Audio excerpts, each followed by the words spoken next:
കോഴിക്കോട് മൂഴിക്കലിൽ മാൻഹോളിൽ വീണ് മധ്യവയസ്കന് ദാരുണാന്ത്യം. പാലത്ത് സ്വദേശി സിറാജാണ് മരിച്ചത്. സിറാജിനെ രക്ഷിക്കാനായി കുഴിയിലിറങ്ങിയ പാലത്ത് സ്വദേശി സുനിൽ ഗുരുതരാവസ്ഥയിൽ ചികിത്സയിൽ തുടരുകയാണ്. വലിയ ടാങ്കാണ്, ഈ ബിൽഡിങ്ങിൻ്റെ വലിയ ടാങ്കാണിത്. അപ്പോൾ അതിൻ്റെ സ്ലാബ് വാർത്തുണ്ടായിരുന്നു. അതിൻ്റെ അടിയിലത്തെ പലക പൊളിക്കാൻ വേണ്ടിയിട്ട് ഒരാൾ ഇറങ്ങിയതാണ്. അതിൻ്റെ മെയിൻ ഹോൾ ചെറുതാണ്. അപ്പോൾ ഫസ്റ്റിൽ ഇറങ്ങിയ ആൾ അതിൻ്റെ അകത്ത് ശ്വാസം കിട്ടാതെ വീണ്.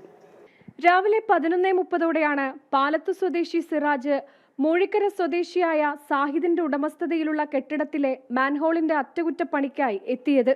മാൻഹോളിൽ ഇറങ്ങിയതോടെ ശാരീരിക അസ്വസ്ഥതകൾ അനുഭവപ്പെടുകയായിരുന്നു. തുടർന്ന് പ്രദേശത്തെ ആളുകൾ രക്ഷിക്കാൻ ശ്രമിച്ചെങ്കിലും നടന്നില്ല. അപകടമറിഞ്ഞ് തൊട്ടടുത്ത പാഴ്സൽ സർവീസ് കടയിൽ നിന്ന് ഓടിയെത്തിയ സുനിലും മാൻഹോളിലേക്ക് ഇറങ്ങി. ശ്വാസതടസ്സം അനുഭവപ്പെട്ട സുനിലിന് തിരിച്ചു കയറാൻ കഴിഞ്ഞില്ല. സ്ഥലത്തെത്തിയ ഫയർഫോഴ്സ് യൂണിറ്റ് മാൻഹോളിലേക്ക് ഓക്സിജൻ കയറ്റി ഇരുവരെയും പുറത്തെടുക്കുകയായിരുന്നു. ഇരുവർക്കും ഹൃദയമിടിപ്പുണ്ടായിരുന്നില്ല. CPR നൽകിയതോടെ സുനിലിന് ജീവൻ തിരിച്ചു കിട്ടി. സുനിൽ നിലവിൽ ആശുപത്രിയിൽ ചികിത്സയിലാണ്. ജനം, കോഴിക്കോട്.